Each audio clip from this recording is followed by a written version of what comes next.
Hi everyone. Today I'm going to have you guess what is the secret to boosting metabolism, reducing hunger, and increasing energy levels? Anybody? Anybody have a guess? You in the back, right? It's water. Are you let down a little bit? Did you think I was going to have some sort of magic pill to give you that can do all those magical things? No.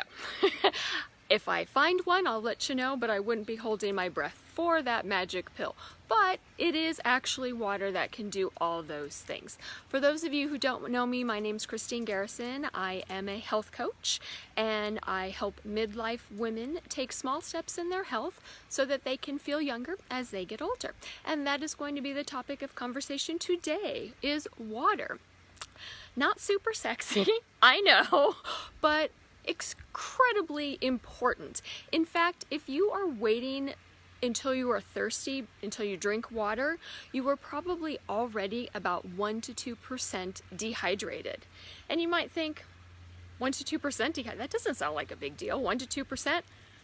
It actually is kind of a big deal. At 1 to 2% dehydrated, you can feel fatigued, dizzy, headachy, and generally not so great. In fact, anytime either one of my kids tells me they have a headache, the first thing I do is say, go drink some water. Try that first. So, I want to get into water today. How much water do we need? Probably somewhere between 2 to 3 liters, which is roughly 64 to 100 ounces of water a day, is a good indication. But a lot of that's affected by how your size, your age, your activity level, the weather outside. I'm outside on a beautiful day today. I thought I'd be outside, but the weather outside can affect your need for water if it's a hot, humid day, etc. So those are some things that can affect how much you need. How can you tell if you are well hydrated? Couple of clues to being well hydrated. You should be able to, or you should be going to the restroom every 2 to 3 hours. That's a great indication that you're hydrated. When you are dehydrated, your body doesn't want to get rid of that water, so it will hold on to it, and you will not be going to the bathroom very often, which is great if you're on an 8-hour road trip, but you're probably going to feel pretty crappy when you get to your destination at that point. So peeing every 2 to 3 hours is a good indication.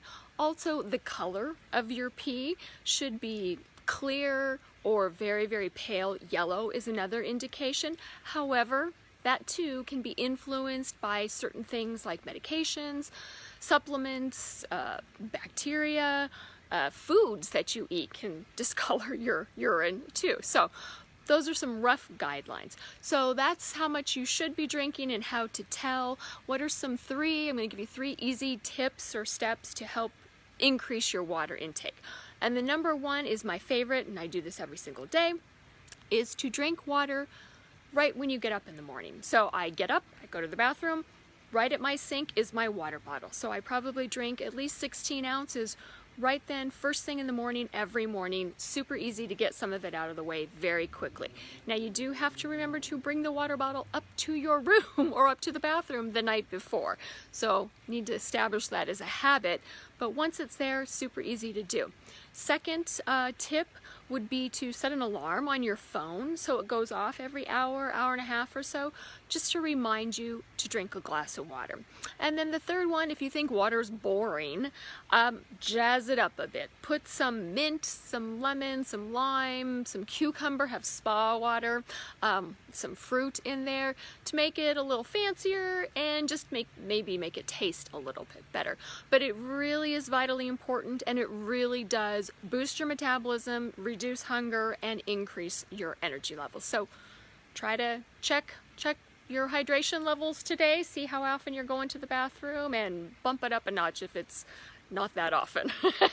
Thanks for joining me today, and I'll see everyone next time. Bye.